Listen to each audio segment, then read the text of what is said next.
Skill acquisition, the Stoic learning methodology. Most people spend their entire lives learning everything the hard way. They bounce from one shiny technique to another, get frustrated when progress stalls, and eventually convince themselves they're just not cut out for mastering difficult skills. But here's what nobody tells you. The ancient Stoics cracked the code on skill acquisition over 2,000 years ago, and their methodology is so powerful that it can cut your learning time in half while making the process virtually frustration-proof. Think about Marcus Aurelius mastering both philosophy and military strategy, or Seneca becoming one of Rome's greatest writers while simultaneously running an empire's finances. These weren't naturally gifted geniuses. They were ordinary people who discovered something extraordinary. A learning system that treats obstacles as stepping stones, emotions as data points, and failure as the fastest path to mastery. The Stoic learning methodology isn't about suppressing your feelings or grinding through mindless repetition. It's about rewiring how your brain processes challenge, setback, and progress. When you understand these three core principles, you'll never struggle with learning again. You'll actually start craving the difficult parts, because that's where the real growth happens. Today, I'm going to show you exactly how to apply this ancient wisdom to acquire any skill faster than you ever thought possible. 1. The obstacle. Inverts into advantage. Here's something that will completely change how you think about getting good at anything. Every expert you admire became an expert by doing the exact opposite of what most people do when they struggle. While everyone else runs away from their weaknesses, these masters run straight toward them. They don't just accept their flaws. They hunt them down like treasure hunters because they know something most people never discover. Think about the last time you tried to learn something new. Maybe it was a musical instrument, a language, or a professional skill. What happened when you hit your first major roadblock? If you're like most people, you probably felt frustrated, maybe even embarrassed. You might have told yourself you'd come back to that difficult later, after you got better at the easier stuff. But here's the problem with that approach. You never actually get better at the hard parts by avoiding them. The ancient Stoics understood something profound about human potential. They realized that our biggest obstacles aren't actually obstacles at all. They're disguised opportunities. When Marcus Aurelius wrote about facing challenges, he wasn't talking about gritting your teeth and pushing through. He was talking about something much more powerful, completely flipping your relationship with difficulty. Imagine if every time you encountered something you couldn't do, instead of feeling defeated, you felt excited. Imagine if your brain was wired to see every mistake as valuable data, every failure as raw material for improvement. This isn't just positive thinking. This is strategic thinking. Because when you deliberately seek out what you're worst at, you're not just practicing, you're practicing the most important stuff first. Most people learn backwards. They spend months getting comfortable with what they're already decent at, then wonder why they plateau so quickly.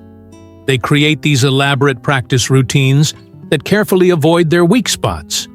It's like trying to build muscle by only lifting weights that feel easy. You might feel good in the moment, but you're not actually getting stronger. But what if you started every practice session by immediately jumping into your biggest weakness? What if you created what I call a failure inventory, where you actually catalog every mistake you make? Not to beat yourself up, but to turn those mistakes into your most valuable learning resources. Each error becomes a specific target for improvement, instead of a reason to quit. The Stoics had a principle that sounds almost too simple to be true. The impediment to action advances action. What stands in the way becomes the way. This isn't just philosophy, it's practical psychology. When you train your brain to see obstacles as advantages, something incredible happens. You stop being afraid of challenge because challenge becomes your competitive edge. Think about it this way. Everyone else is avoiding the hard stuff, which means the hard stuff is where you can make the biggest gains with the least competition. While they're polishing skills they've already developed, you're developing the skills that actually matter. You're becoming anti-fragile, which means you don't just survive difficulty, you get stronger because of it. This is the first principle of the Stoic learning methodology, and it's the foundation everything else builds on. When you master the art of obstacle conversion, you're not just learning faster, you're learning in a completely different category. You're learning like the ancient masters learned, like the people who built empires and created philosophies that lasted thousands of years. So here's your first challenge. Identify the one aspect of your current learning goal that you've been avoiding. That thing you tell yourself you'll work on later. That's not your weakness. That's your gold mine. That's where you're about to make breakthrough progress that everyone else thinks is impossible. Because they're still running away from their obstacles, while you're about to turn yours into advantages. 2. The dichotomy of learning control. There's a hidden reason why some people seem to learn effortlessly, while others struggle with the same material for months. It has nothing to do with natural talent or intelligence. It's about where they place their attention during the learning process. Most people focus on the wrong things entirely, and this single mistake kills their progress before they even realize what's happening. Watch someone who's struggling to learn a new skill. They spend most of their mental energy worrying about how fast they're progressing compared to others. They stress about whether they have enough natural ability.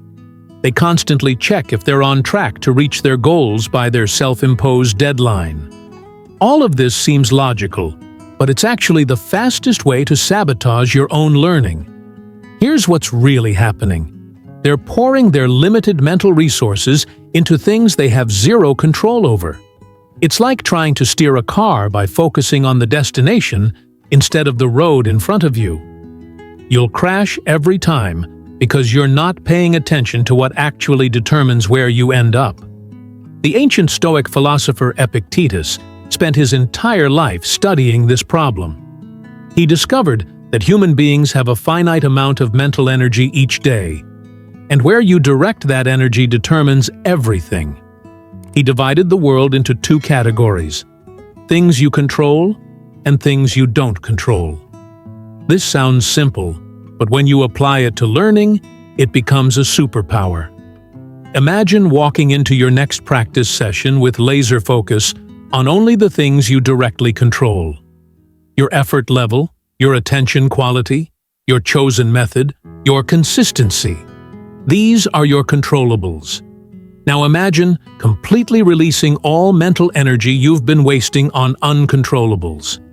How quickly others are progressing. Whether you have enough natural talent, if you'll meet your timeline, what people think of your current skill level. This shift creates something I call process worship instead of outcome worship. When you worship the process, you fall in love with the daily actions that create results. When you worship outcomes, you're constantly frustrated because outcomes depend on factors beyond your control. Process worshippers become masters. Outcome worshippers become quitters. But here's where it gets really interesting. When you focus 100% of your energy on what you control, you actually get better outcomes. Not because you're trying harder to get them, but because you're finally putting your energy in the right place. It's like the difference between trying to push a boulder uphill versus learning to work with gravity. Think about your last learning session. How much time did you spend comparing yourself to others?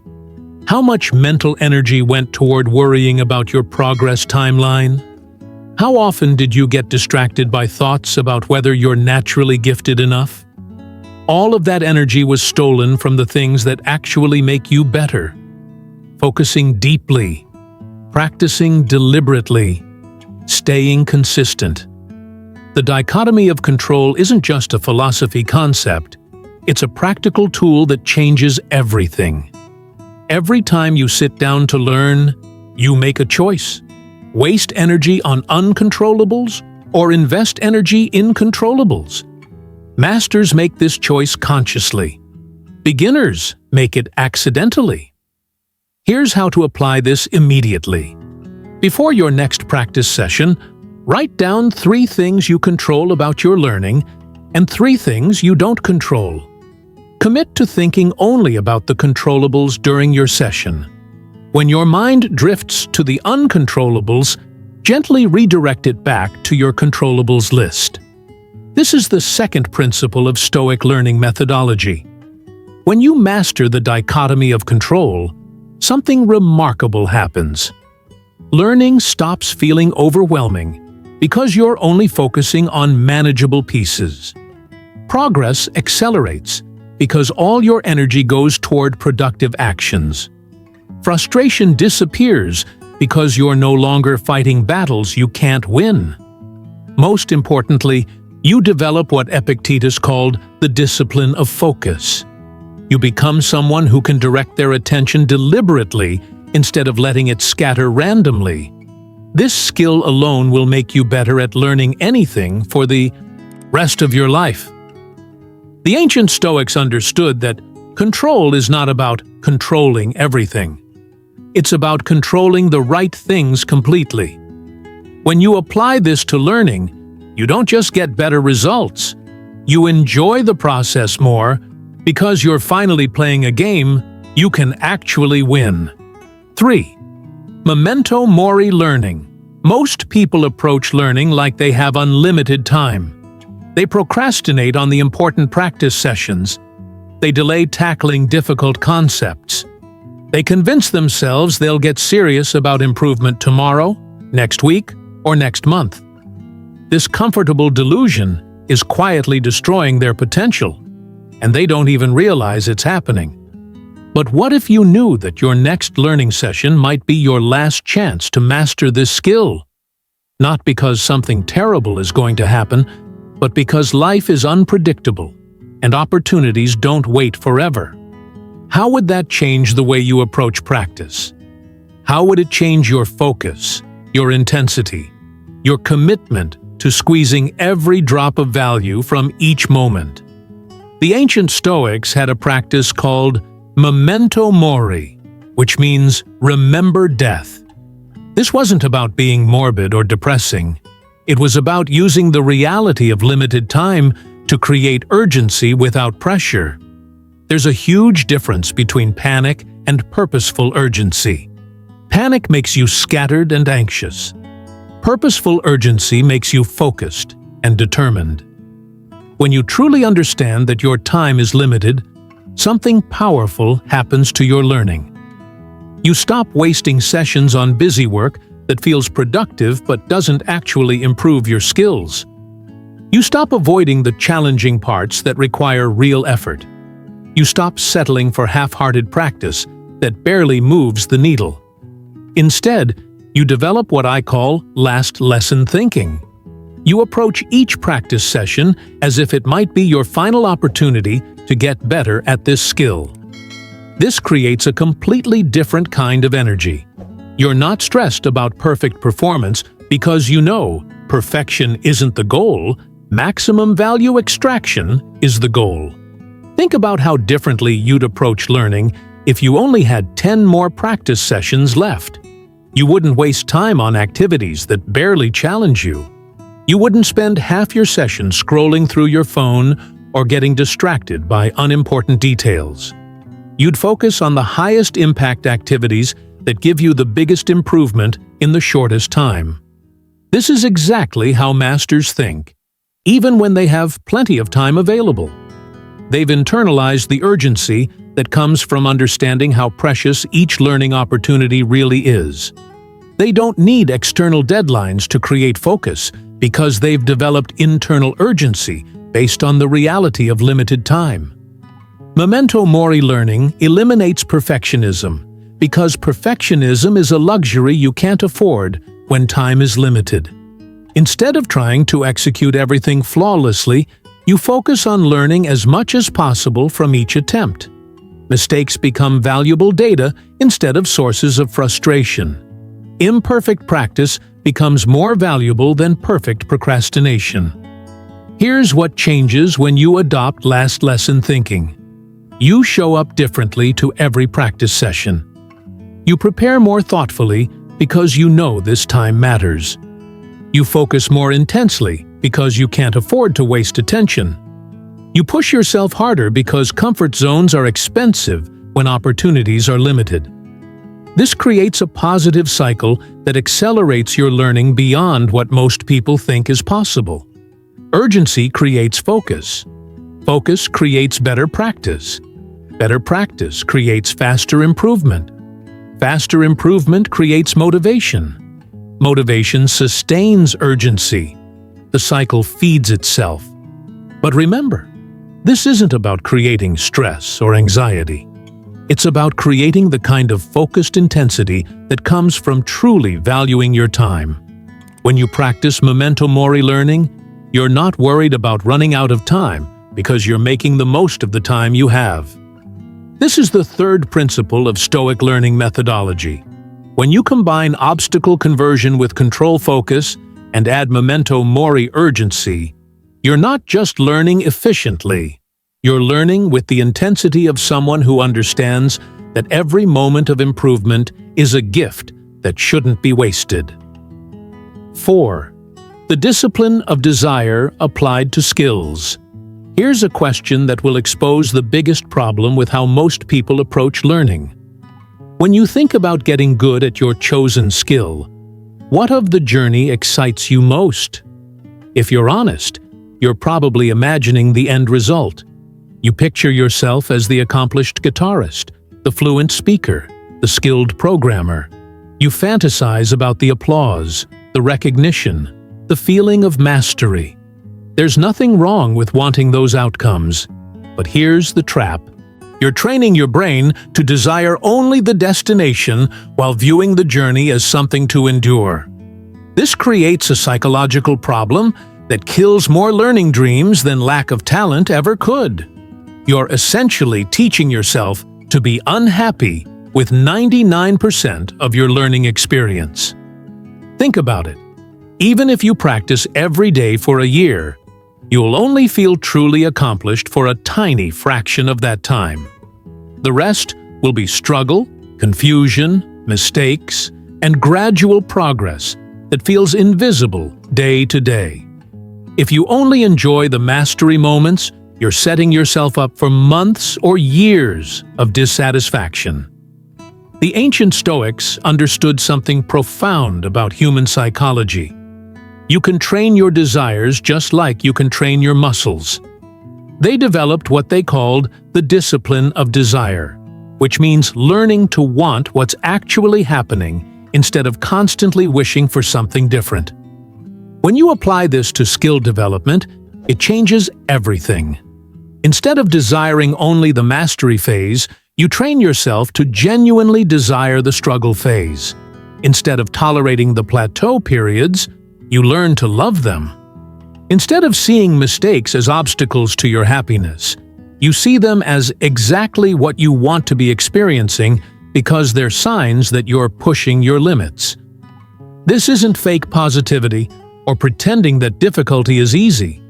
It's strategically rewiring your reward system so that you get satisfaction from the daily actions that create long-term results. It's the difference between saying, "I want to be good at this," and saying, "I want to experience becoming good at this." Here's why this matters practically. When you love the process as much as the outcome, you practice more consistently because practice becomes inherently rewarding. You push yourself harder during sessions because challenge becomes enjoyable instead of something to avoid. You stick with skills longer because you're not constantly waiting for some future moment to start feeling good about your progress. Most people quit learning new skills, not because they lack ability, but because they've trained themselves to only enjoy a tiny sliver of the experience. They spend months or years being unhappy.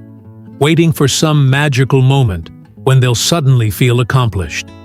Meanwhile, someone who loves the struggle phase gets enjoyment from day one and never runs out of motivation. The Stoics called this loving what happens to you, and they applied it to everything, not just learning. But when you apply it specifically to skill development, you develop something I call process addiction. You become addicted to the daily practice because it gives you the same kind of satisfaction that other people only get from major breakthroughs. Think about the skill you're currently trying to develop. Right now, you probably have a complicated relationship with practice. Some days you feel motivated, other days you have to force yourself. Some sessions feel productive, others feel like a waste of time. This emotional roller coaster happens because you haven't trained your desire system properly. But what if you could genuinely look forward to every practice session, even the ones where you struggle? What if you could feel satisfied after sessions even when you didn't have any major breakthroughs? What if the plateau periods became as interesting and enjoyable as the rapid progress periods? This is possible, but it requires conscious effort to retrain your desires. Start by identifying specific aspects of the struggle phase that you can learn to appreciate. The mental focus required during difficult practice. The problem-solving challenge of figuring out what you're doing wrong. The physical sensation of your brain working hard to form new neural pathways. This is the fourth principle of Stoic learning methodology. When you master the discipline of desire, you become unstoppable because your motivation is no longer dependent on external circumstances. You've created an internal reward system that sustains itself regardless of how quickly you progress or how others perceive your abilities. The ancient Stoics knew that happiness comes not from getting what you want, but from wanting what you get. When you apply this wisdom to learning, every practice session becomes an opportunity for satisfaction instead of a test you might fail. Negative visualization for skill building. Most people have learning sessions ruined by a single moment of unexpected failure. They're practicing confidently, feeling good about their progress, then suddenly they make a mistake that completely derails their focus. The shock of failing when they thought they were doing well creates frustration, self-doubt, and often ends the session early. This emotional whiplash happens because they never prepared their mind for the inevitable reality of setbacks. But what if failure couldn't surprise you anymore? What if your brain was so well prepared for mistakes that they actually made you stronger instead of weaker? What if setbacks became launching pads for breakthrough improvements instead of reasons to quit? This isn't just wishful thinking. It's a trainable skill that the ancient Stoics perfected over 2,000 years ago. The technique is called negative visualization, and it works by mentally rehearsing failure before it happens. This isn't pessimism or self-sabotage, it's strategic mental preparation that removes the shock factor from setbacks. When you've already experienced failure in your mind, real failure becomes just another expected of the learning process instead of a devastating surprise. Here's how most people's minds work during practice. They hope everything goes smoothly, expect steady progress, and assume they'll perform better than last time. When reality doesn't match these optimistic expectations, their emotional state crashes. They interpret normal learning fluctuations as signs that something is wrong with their approach or their ability. But when you practice negative visualization, you start each session by mentally experiencing the worst-case scenarios. You imagine making the same mistake repeatedly. You visualize feeling confused and frustrated. You picture having a session where nothing seems to work. By pre-experiencing these possibilities, you remove their power to destroy your emotional equilibrium. This creates what researchers call anti-fragility, which means you don't just survive setbacks, you actually get stronger because of them.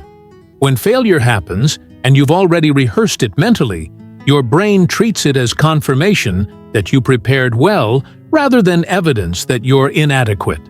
The failure becomes data instead of drama. Think about the last time you had a really frustrating practice session. Chances are, the frustration came not from the difficulty itself, but from the gap between what you expected and what actually happened. You expected to perform at a certain level, reality delivered something different, and the surprise created negative emotions that interfered with your learning. Negative visualization eliminates this surprise factor completely. When you've already imagined struggling with today's material, actual struggle feels normal and manageable. When you've pre-experienced making mistakes, real mistakes become learning opportunities instead of confidence destroyers. When you've mentally rehearsed having an off day, actual off days don't throw you into a spiral of self-doubt. But here's where it gets really powerful. Negative visualization doesn't just prepare you for failure, it makes you appreciate success more deeply. When you've spent time imagining how difficult something could be, achieving it feels more meaningful. When you've mentally experienced all the ways practice could go wrong, sessions that go well feel like genuine victories. This technique also reveals hidden assumptions that sabotage your learning. Most people carry unconscious beliefs that they should progress linearly, that practice should always feel productive, that mistakes mean they're doing something wrong.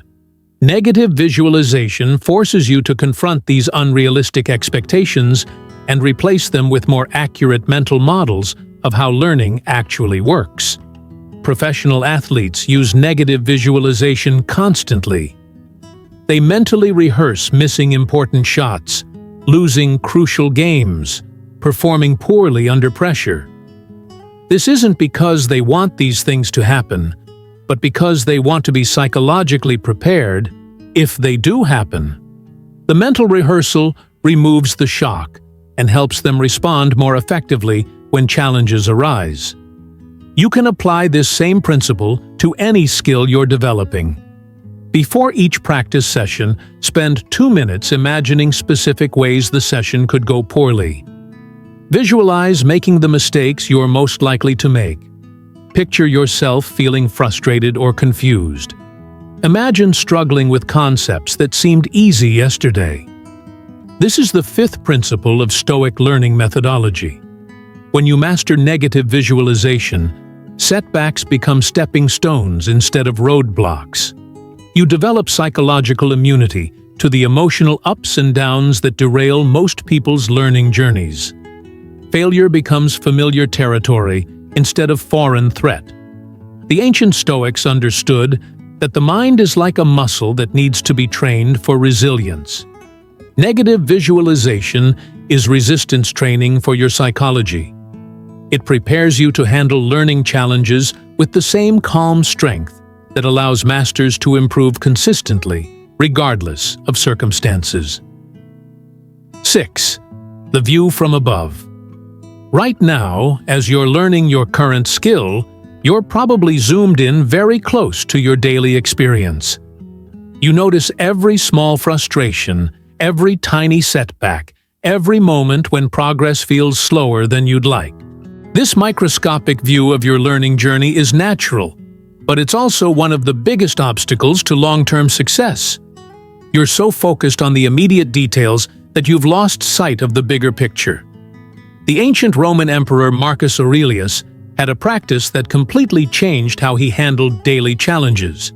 He would regularly zoom out and view his current struggles from what he called the view from above.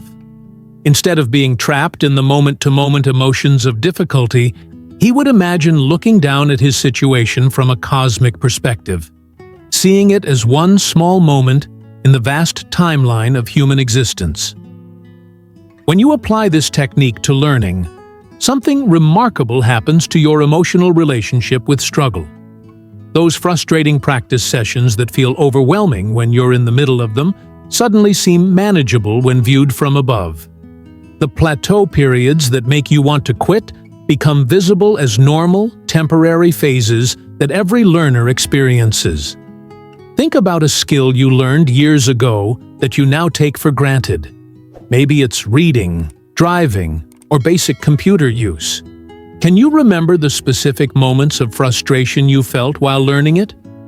Probably not, because time has given you the view from above perspective. You can see that those temporary struggles were just stepping stones to eventual mastery. But you don't have to wait years to gain this perspective. You can cultivate it deliberately while you're still in the middle of your learning journey.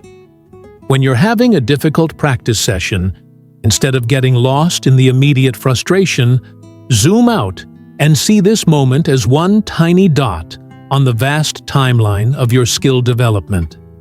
Imagine looking down at yourself from high above, struggling with today's challenge. See this moment as of a much larger story that includes thousands of other learners who faced similar difficulties. Recognize that what feels overwhelming right now is actually a predictable of a process that has worked for millions of people throughout history.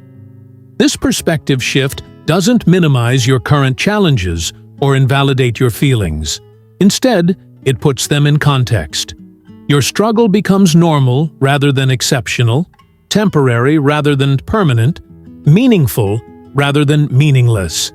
You're not failing uniquely, you're succeeding normally. The view from above also reveals patterns that are invisible when you're zoomed in too close. You start to notice that your worst practice days often precede your biggest breakthroughs. You see that periods of slow progress are usually followed by rapid improvement. You recognize that the skills that feel impossible today felt the same way at earlier stages of learning. Marcus Aurelius wrote about seeing his empire's problems as tiny disturbances in the cosmic order. Not because they didn't matter, but because this perspective helped him respond more effectively. When you see your learning challenges from above, you respond with wisdom instead of emotion, strategy instead of panic, patience instead of desperation. Here's how to practice the view from above during your next difficult session. Pause and imagine floating up above yourself, looking down at this moment from a great height. See yourself as one learner among billions throughout history who have faced similar challenges. Recognize this struggle as a normal, temporary, and necessary of skill development. This is the sixth principle of Stoic learning methodology. The view from above doesn't make challenges disappear, but it makes them manageable. You develop the emotional stability that allows you to persist through difficulties that stop other people. You gain the long-term perspective that keeps you moving forward when short-term progress feels invisible. 7. Stoic learning journaling. Every night, you have an opportunity that most learners completely waste. After each practice session, your brain is full of valuable information about what worked, what didn't work, and what you learned about the learning process itself. But instead of capturing this information, most people just move on to the next thing. They throw away insights that could accelerate their progress by months or even years. The ancient Stoics never made this mistake. They understood that the unexamined learning experience is barely worth having. Marcus Aurelius spent time each evening reflecting on his day, analyzing his thoughts and actions, and extracting lessons that would make him wiser tomorrow. This wasn't just philosophical navel-gazing, it was practical self-improvement through systematic reflection. When you apply this approach to skill development, you transform every practice session from an isolated event into a connected learning system. Instead of just practicing and hoping you'll get better, you practice, reflect, analyze, and deliberately improve how you practice. You become a student of your own learning process, which makes you dramatically more effective. But here's what separates Stoic learning journaling from regular journaling. You focus specifically on what you controlled versus what you didn't control. This isn't about writing down what happened, it's about understanding why it happened and how you can influence similar situations in the future. You're building meta-learning skills that make you better at getting better. At the end of each practice session, ask yourself 3 specific questions. First, what did I control well today? This isn't about what went perfectly. It's about identifying moments when you made good choices about controllable factors. Maybe you maintained focus despite distractions. Maybe you pushed yourself to work on difficult material instead of staying in your comfort zone. Maybe you stayed consistent with your practice schedule even when you didn't feel motivated. Second question, what did I not control that distracted me today? This helps you identify uncontrollable factors that pulled your attention away from productive learning.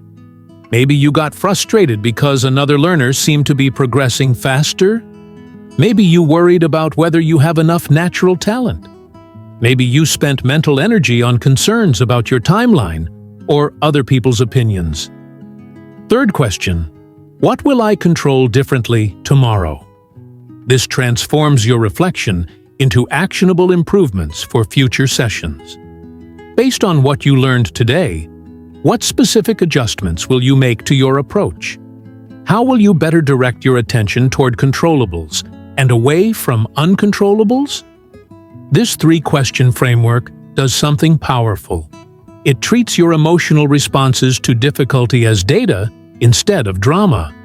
When you get frustrated during practice, instead of seeing it as a problem, you see it as information about what triggered the frustration and how you can respond differently next time. Your emotions become learning tools instead of learning obstacles. The journaling process also helps you recognize patterns that are invisible during individual practice sessions. You might notice that you always struggle more on certain days of the week, or that specific types of mistakes trigger particular emotional responses, or that certain practice methods work better for you than others. This pattern recognition allows you to optimize your approach based on evidence instead of guesswork. But the real magic happens when you review your journal entries over time. You start to see your learning journey as a connected story of continuous improvement, rather than a series of disconnected practice sessions. You recognize that problems you're facing today are similar to problems you've already solved before. You gain confidence from seeing how many obstacles you've already overcome. Most importantly, Stoic learning journaling builds what psychologists call metacognition, which is thinking about thinking. You become consciously aware of how your mind works during the learning process. This awareness gives you the power to deliberately shape your mental approach instead of being controlled by whatever thoughts and emotions happen to arise. The process doesn't need to be lengthy or complicated. 5 minutes of focused reflection using the 3-question framework is more valuable than hours of unfocused practice. You're not trying to write a novel. You're trying to extract actionable insights that will make tomorrow's practice session more effective than today's. This is the 7th and final principle of Stoic learning methodology. When you combine systematic reflection with all the previous principles, you create a learning system that continuously improves itself. You're not just getting better at your chosen skill, you're getting better at the skill of getting better at skills. Conclusion. These 7 principles aren't just techniques you add to your existing approach. They're a complete transformation of how you think about skill development.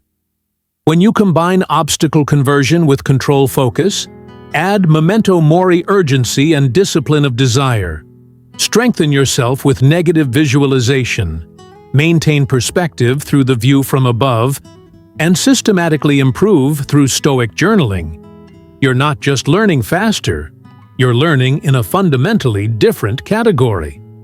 The ancient Stoics understood something that modern learners have forgotten. Mastery isn't about having perfect conditions or natural talent. It's about having the right mental framework for persistent improvement. They built empires, created philosophies, and developed skills that lasted thousands of years, not because they were naturally gifted, but because they approached challenge, setback, and progress with systematic wisdom. Every principle we've covered today transforms a common learning obstacle into a competitive advantage. Where others see failure, you see valuable data. Where others feel frustrated by slow progress, you find satisfaction in the process itself. Where others get derailed by setbacks, you become stronger. Where others lose motivation during plateaus, you maintain long-term perspective. This methodology works because it's based on how humans actually learn, not how we wish we learned.